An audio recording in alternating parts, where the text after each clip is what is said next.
I'm Susie Bright, and I am the author and the editor of many books about sex, erotica, and everything to do with the sexual imagination. Someone who writes well about sex is writing about one of the most essential experiences of humanity.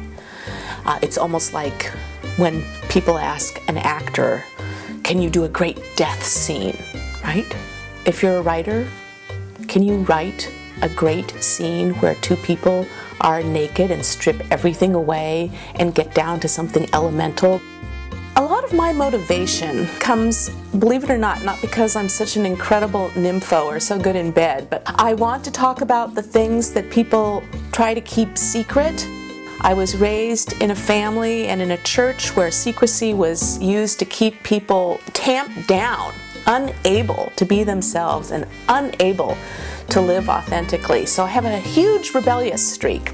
My new book called X. There's 40 authors in this collection, and I think what you notice from the contributors is, one, they break a lot of stereotypes. They are interested in authentic sexual feeling and the connections and shadows and crazy things that happen in real life and real fantasy.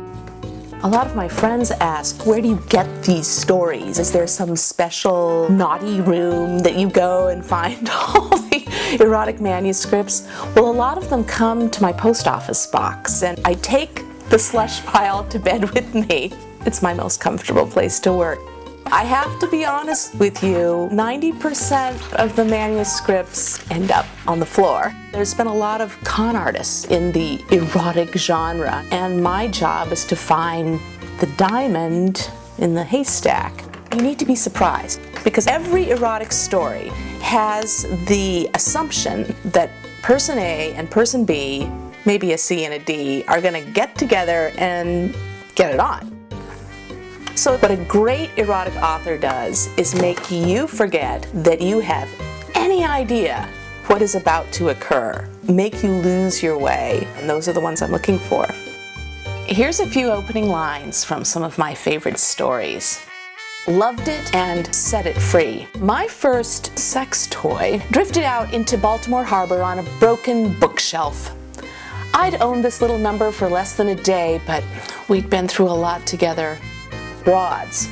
Jimmy Nolan has a thing for broads, loud, brassy women who sit with their legs open and drink beer straight from the bottle. Women who always say exactly what they're thinking, and for better or worse, mean what they say. Some of the guys who wrote stories wanted to show some of the tender patches that don't always get explored in men's stories. I think a lot of the female authors want to show how adventurous and strong and crazy things can get. They're not interested in being ladylike.